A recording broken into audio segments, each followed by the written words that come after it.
आमदार राजू खरे यांना उमेदवारी देणं ही चूक होती असं म्हणत शरद पवारांच्या राष्ट्रवादी काँग्रेस पक्षातील वरिष्ठ नेत्यांकडून त्या उमेदवारीबाबत माफी मागण्यात आली आहे।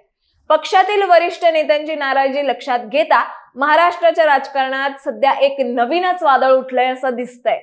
खरं तर आमदार राजू खरेंवर असणारी वरिष्ठ नेत्यांची नाराजी ही राजू खरे यांचा एकनाथ शिंदे यांच्या शिवसेनेसोबत आणि अजित पवार यांच्या गटासोबत वाढत असलेल्या जवळीकीमुळे आहे। त्यामुळे या दोन विरोधी पक्षांसोबत राजू खरेंचा वाढता संवाद पक्षासाठी डोकेदुखी ठरतोय का आणि याचा आगामी स्थानिक स्वराज्य संस्थांच्या निवडणुकीवर काय परिणाम होईल याबद्दल आपण सविस्तर जाणून घेऊच। पण तत्पूर्वी सध्या शरद पवार यांच्या गटात कोणत्या घडामोडी सुरू आहेत याचा सविस्तर आढावा घेऊयात या व्हिडिओच्या माध्यमातून। त्यासाठी व्हिडिओ शेवटपर्यंत नक्की बघा। खरं तर विधानसभा निवडणुकीत भाजप महायुतीने घवघवीत यश मिळवलं असून मोठ्या बहुसंख्येने सरकार स्थापन केलं। विशेष म्हणजे लोकसभा निवडणुकीत फक्त एक खासदार आलेल्या अजित पवारांच्या राष्ट्रवादीला देखील मोठं यश मिळालं। राष्ट्रवादीचे 40 पेक्षा जास्त आमदार निवडून आले।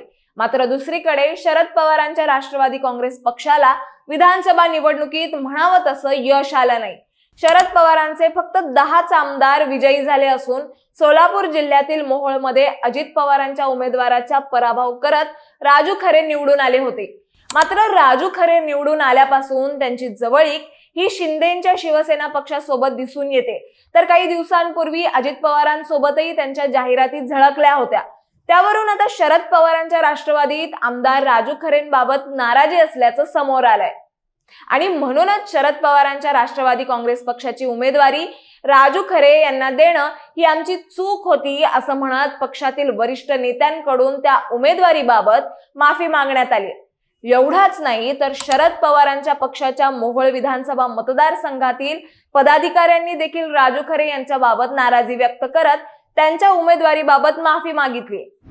गेल्या काही दिवसांपासून सातत्याने राजू खरे पक्षविरोधी कृती करत असून त्यांच्याकडे आता पूर्णपणे पक्षाकडून दुर्लक्ष करण्यात आलंय अशी माहिती शरद पवारांच्या पक्षातील वरिष्ठ नेत्यांनी दिली।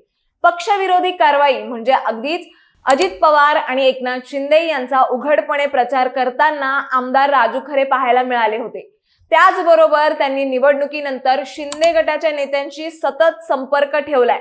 काही प्रसंगी त्यांनी शिंदे गटाच्या कार्यक्रमांमध्ये सहभाग घेतल्याचंही दिसून आलंय।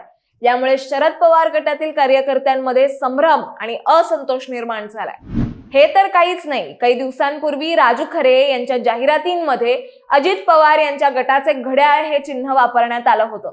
यामुळे खरे यांच्या निष्ठेवर आता प्रश्नचिन्ह उपस्थित झालेत। शरद पवार गटाच्या नेत्यांचे मते राजू खरे यांनी पक्षाच्या तुतारी चिन्हाऐवजी अजित पवार यांच्या गटाचे चिन्ह वापरल्याने पक्षात नाराजी निर्माण झालीय। यावरून त्यांना उमेदवारी देणं ही चूक होती असं शरद पवार यांच्या गटाने म्हटलंय। काही राजकीय विश्लेषकांच्या मते खरे हे आगामी काळात शिंदे गटात किंवा अजित पवार यांच्या गटात सामील होण्याची शक्यता आहे, परंतु याबाबत कोणताही ठोस पुरावा नाहीये। तसं बघायला गेलं तर मोहोळ हा शरद पवार यांच्या गटाचा महत्त्वाचा मतदारसंघ आहे आणि राजू खरे यांच्या कृतींमुळे पक्षाला या ठिकाणी राजकीय नुकसान होऊ शकतं। आगामी स्थानिक स्वराज्य संस्थांच्या निवडणुकीत शरद पवार यांचा गट महाविकास आघाडी सोबत एकत्र लढण्याची शक्यता आहे आणि अशा परिस्थितीत खरे यांच्यासारख्या नेत्यांचा पक्षावरील विश्वास डळमळीत होणं पक्षासाठी अडचणीचं ठरू शकतं। शेवटी काय, आमदार राजू खरे यांच्या पक्षविरोधी कृत्यांमुळे पक्षाच्या वरिष्ठ नेत्यांनी त्यांच्यावर नाराजी व्यक्त करत तिखट प्रतिक्रिया व्यक्त केली आहे। त्यामुळे आता पक्षाकडूनच अशी प्रतिक्रिया आल्यानंतर आता राजू खरे काय निर्णय घेतात हे बघणं महत्त्वाचं ठरेल। जर कधी त्यांनी पक्षांतर करण्याचा निर्णय घेतला तर पक्षांतर बंदी कायद्यानुसार अगोदर त्यांना आपल्या आमदारकीचा राजीनामा द्यावा लागेल, मगच ते पक्ष बदलू शकतील। तुम्हाला याबद्दल काय वाटतं हे आम्हाला कॉमेंट्समध्ये कळवा आणि अशाच माहितीपूर्वक व्हिडिओ बघण्यासाठी लगेचच सबस्क्राईब करा प्राईम टाइम महाराष्ट्राला।